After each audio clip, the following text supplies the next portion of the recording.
Finding pricing that is not too high and not too low is important for the health and longevity of your childcare business.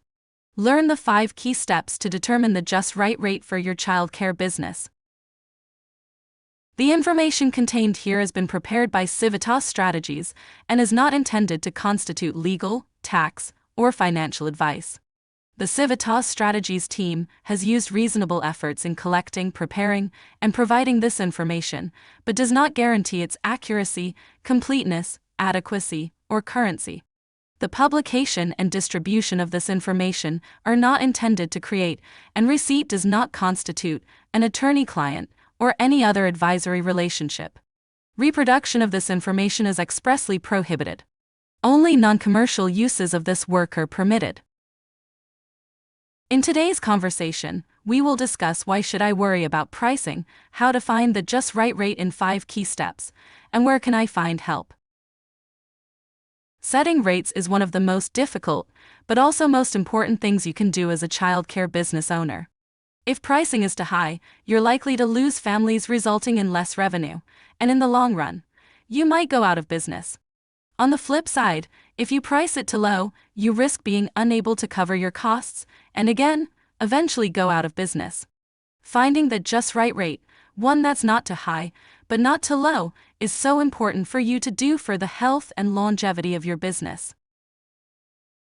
Before we dive into it, it is important to understand the difference between cost of care and pricing. Cost of care refers to how much it actually costs you to care for children. Pricing, on the other hand, takes this information and weighs it against other factors, such as how much parents and families can really pay in your area. For the purposes of this tool, we are going to focus on pricing and helping you determine how much you should be asking families to pay. The process involves 5 key steps. Determine how much your costs are currently, scan the market, and look at what the other rates are like in your area.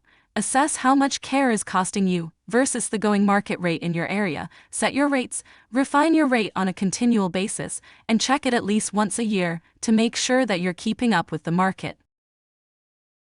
Step 1. Gather your data. You want to start by gathering some data to use in your calculations. We recommend collecting about 6 months of costs if you can, because they will give you a good sense of how much you're spending on a regular basis. For larger, more complex organizations, this may be as simple as pulling these numbers out of QuickBooks, your CCMS, or other systems. For smaller family care providers, it may be as simple as going through your personal checkbook, your business checkbook, and your credit card statements. As you collect your costs, we want you to break them up into 2 different kinds: direct and indirect costs. Direct costs are those ones that are directly related to the care of children. For example, in the infant room of your center, this could include the cost of providing formula. In a toddler room, it might be the cost of the teachers assigned to that area on a regular basis. Indirect costs are those that cover your entire business. In some cases, if you're a home-based business, a lot of these costs may relate to your home, such as your mortgage and utilities.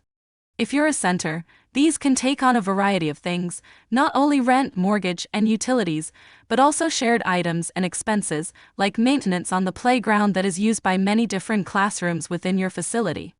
Indirect costs can include the cost of running your operations as well, such as the wages for a financial manager or even an executive director. Once the costs are collected, you can organize them into different ways. Having a per-child cost overall may be the easiest, taking the number of children that you served on average over 6 months and dividing the total cost by those number of children. For a more complex operation, you may want to break down the costs by different ages of care, such as cost per child in infant and toddler care versus preschool. You will use this information in combination with the data collected in our next step, local market prices, to help determine your rates. Step 2. Research local market prices. As we know, the top drivers for parents are the quality of the facility and the location. As such, local market prices can vary drastically depending on several influencing factors, which is why it is so critical to review local market prices rather than just the national market.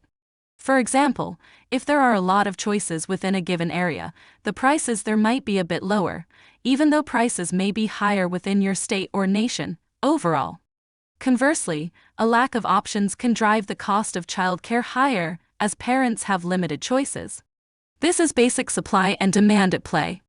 Wherever possible, you want to compare apples to apples, meaning if you're a family child care provider, research local prices around family child care programs. If you also get information on centers, that's great, hold on to it. But the more important information as you determine pricing is going to be family child care, as it will be more comparable to what families would be likely to pay you. The same rings true, if you're a center, it's important to know what family child care providers are charging in your area, but more important to know what other centers are doing. As a starting point, check the results of the most recent market rate survey for your state. These surveys give you a sense of how much other similar organizations are charging in your area. More information and links for specific states can be found on the U.S. Department of Health and Human Services Child Care Technical Assistance Network website. This is a great source of data that can save you a tremendous amount of time. You can also supplement it with other data that you can collect on your own. You may want to post on Facebook or other social media platforms and ask parents what they are paying. Or you may call other providers in your area to inquire about current rates. Starting with your state's market rate data is a great place to begin, however, and may give you enough information to move to the next step. Step 3. Assess your rate. So far, we have how much it costs you to care for children, and you have a sense of what parents are paying for care in your local market. Now, we have to come up with a number for your rate, and to do this we need to determine your profit margin.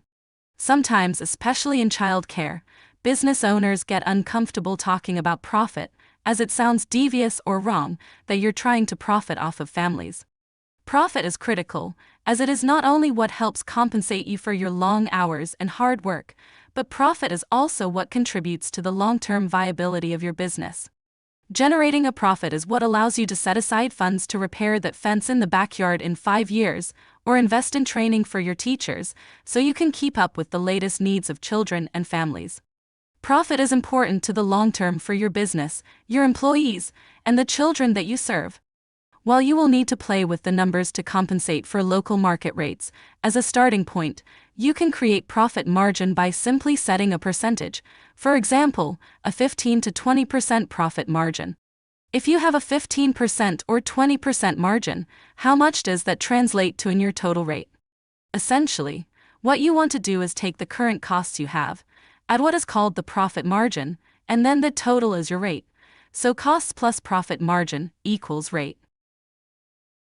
Step 4. Set your rate. So now you've created a few different rates to look at with different profit margins. You also have data on what the market can bear. How do you then determine a rate?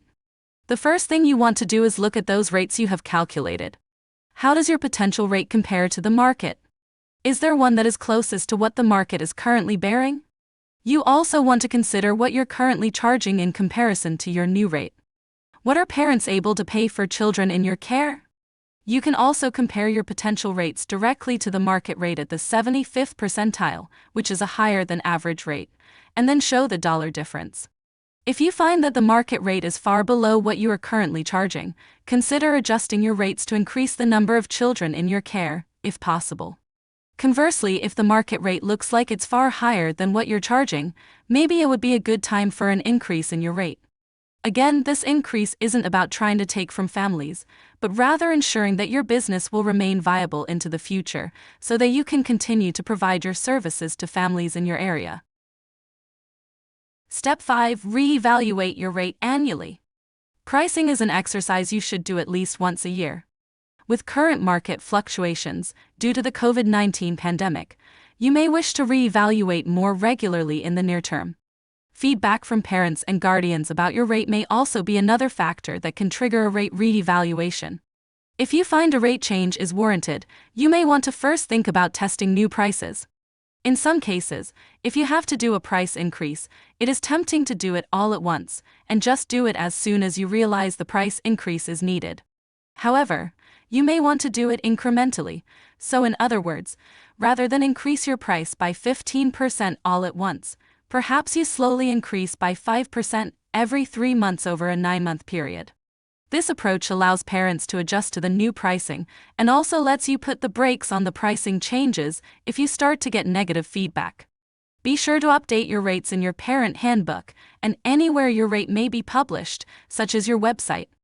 With any change, you want to communicate it to current parents, giving a future date that the change would be effective. Don't see what you're looking for, have a question related to Mainspring resources, or need additional support?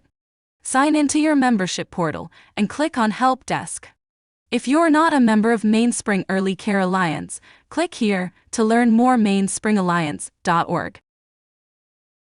And be sure to visit the Civitas Strategies YouTube channel for more valuable resources to support you and your business.